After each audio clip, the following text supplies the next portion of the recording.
ग्राम चंदन बिरही में घरेलू विवाद ने एक महिला की जान ले ली है। पुलिस जांच में यह स्पष्ट हुआ है कि 33 वर्षीय महेश्वरी साहू ने पति के द्वारा मारपीट किए जाने के बाद जहर खाकर आत्महत्या की है।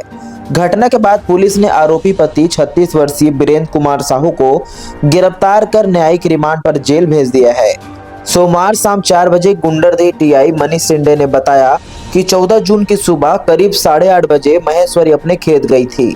वहीं उसके पति ने चरित्र पर संदेह जताते हुए बांस के डंडे से बेरहमी से पिटाई की। प्रताड़ना से आहत महिला ने घर लौटकर कीटनाशक पी।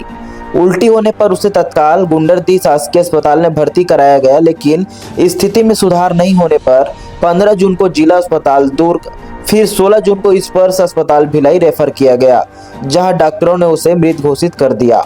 पुलिस जांच में यह बात प्रमाणित हुई कि मारपीट की वजह से महिला ने आत्मघाती कदम उठाया था।